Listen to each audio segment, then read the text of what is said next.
Child 44. It was probably one of the most emotionally disturbing films I have ever watched, and I have watched some weird things. So, I'm definitely gonna just put that out there before I go on about the rest of the review, or if you're planning to see this film. It's not exceptionally graphic, like there's no extreme sex scenes or vile language, and even the violence, it's not, like there's not loads of blood spewing everywhere and stuff, so it's not things that you'd normally categorise in a film that is an 18, which is probably why it got its 15 rating, because of the way they covered things up. But personally, coming out of that film, I think it should have been higher than a 15. I felt like, I'm glad I watched it, and I'll get more onto it later, but I did feel very disturbed by some of the things that I was viewing, not necessarily because of how graphic they were, just the significance they had. And I think if you're a mature 15 to 18-year-old, then fine. I don't know, everybody ages differently, but I just feel like it was very intense and graphic, and graphic's not even the right word, because you didn't really see anything, but I just mean like graphic emotionally. I really felt uncomfortable with some of the things I was seeing, and disturbed, and the violence. And I understand that it was meant to be a snapshot of a not very nice time in history, so I can understand why it had to be that, and it was true, I think, to what it was trying to achieve. So I don't criticise it for being that way. I'm just saying I don't think the rating was appropriate. Personally, I wouldn't recommend it to anybody under the age of 18. I just feel like it was very heavy going. Though maybe, see, I don't know if the thing was, if you're under 18 you might not understand some of the significance of some of the things happening, but I don't think that's a very fair assumption. And I feel like I would have understood what was going on between 15 and 18, but I would have felt, like, I felt disturbed now, and I am over 18, I'm 19, and I felt uncomfortable watching it. And part of me felt like, should I be watching this? It's very weird to watch and uncomfortable to watch in places because of the nature of some of the scenes being shown. So I don't know, I'm just putting it out there as a disclaimer before I carry on with the rest of this review. However, that aside, I'll give you a quick plot outline of what the film's about. So the film is set in communist Russia under Stalin's rule, so that kind of era. The film actually starts with the quote, "There can be no death in paradise," which I think is an ideology held, at least I believe it's an ideology that was held by communist Russia, in the sense that murder was a capitalist thing, and therefore it would not happen in communist Russia, because obviously there's no capitalism, because capitalism is bad, and that's why murder's there, and communism is paradise. That's the idea that the government at the time was trying to create. Therefore, every time there is a death, they pass it off as an accident, and so it's like, oh, a train hit them, or they fell into a river and died, like drowned, or it was caused by starvation. Like, everything was a natural thing or an accident, as I said. And at first, our main character is sucked up into the government ideologies and believes this is the case, and doesn't believe in these things. But then it's kind of, the film kind of spirals, and he begins questioning what the government is putting before him, and thinking, no, there's way too many for it just to be a coincidental natural death, because there's too many similarities. And so he starts looking into it a bit more, which gets him more into trouble, and it kind of spirals that way.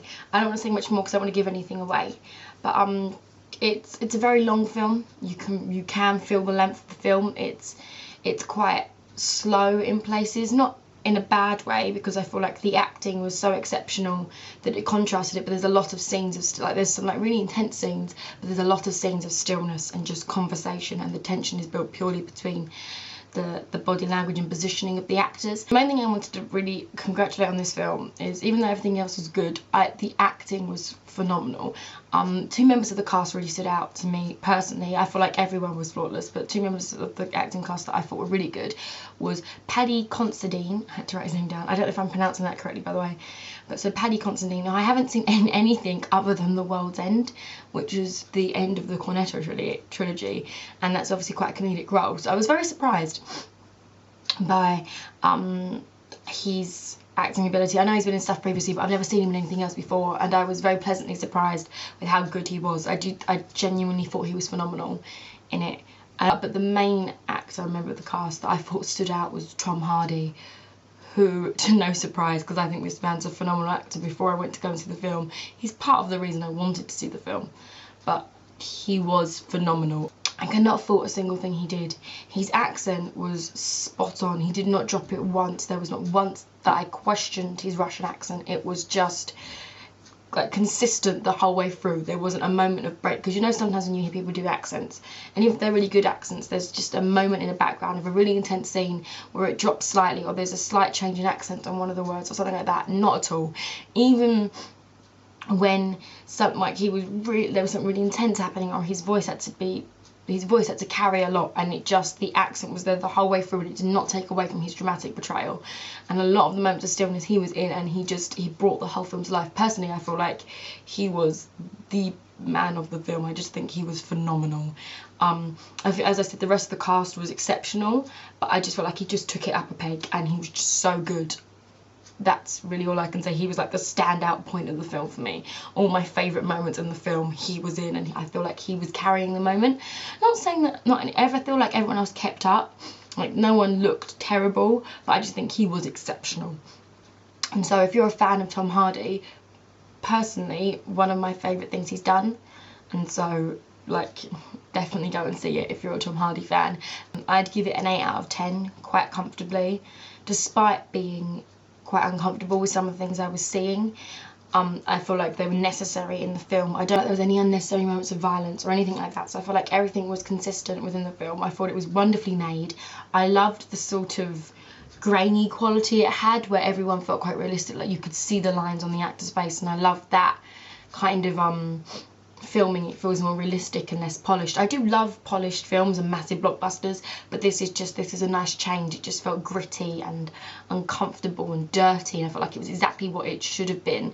It kind of ticked every box for that genre. I think it was really good. And the reason I'm subtracting a couple of marks is, one, I felt like it was long. So I did feel the length of the film. Like, I was sitting there, and at some points I was a bit like, wow, I have been in here for a while. I don't think it's a film I could just rewatch again. I feel like it's a film I have to psych myself up for, and a film I have to devote a serious period of time to. And the second mark is because of the age rating. I don't think it was appropriate for the age it was being advertised for. When we went and it was a 15, I was very shocked when I came out. I wouldn't feel comfortable taking a 15-year-old to see it, and therefore I feel like personally it might have lost a mark because of that. Because I also feel like if they weren't trying to get the 15 rating, which I don't think it was appropriate for, and they went for an 18, grittiness they were trying to create around the film, I feel like characters at some points would be swearing, and the sex would be a lot more intense and a lot less covered up and things like that, because there was all strategic angles which I don't think fit with the film. I also think the violence, at an 18 they could have been maybe less worried about some of it. I'm not saying I don't think like lots of blood and that would have worked in this film, but I just feel like they might have been less less restricted in what they could have done, and therefore I feel like making it a 15 they just restricted themselves and still did not achieve making it appropriate enough. It would have been better as an 18 and been gone full hog and gone for disturbing and tick those sort of boxes. Personally feel like it was quite a good snapshot in time. They stayed true to the information they were also portraying on screen, and it appeared to be a snapshot of Stalin's Russia that I would associate with what I was taught at GCSE history. I didn't feel like they were fabricating anything. I felt like they didn't cut back on any of the brutality, which again I said is part of the reason I loved it and part of the problem I had with it. So take it as you will. But I definitely think if the people that would enjoy this film are people that don't mind moments of stillness and like sort of slow building films, I felt like the tension was very slow building but very constant. If you like those sort of films, I think you'd enjoy it. And if you like thrillers where it kind of breaks the fourth wall and you know more information than the character, and I can't think of what it's called now. Dramatic irony. If you don't mind thrillers with some dramatic irony in it, where you know information that the characters don't know and so you're sort of waiting for them to catch up, and you like that kind of thriller, this is a good one for you to watch. And if you are a fan of Tom Hardy, I think this is just one to go and watch, because he is exceptional in it, as I've already stated, and I just think it's a real highlight in his career. Not that I have ever seen a film that he's been in that I haven't enjoyed his performance. I think it was really good. I probably won't watch it again for quite some time, but I probably will get around to watch it again in, say, 5 years or so. I did think it was exceptional, and I'm definitely settled on the 8 out of 10 I gave it. Okay, that's the end of my review. If anyone else has seen it and got anything they want to contribute in the comments about what they thought of it without giving away any spoilers, please do, because I'd love to hear other people's thoughts on this film. If not, I will see you next week.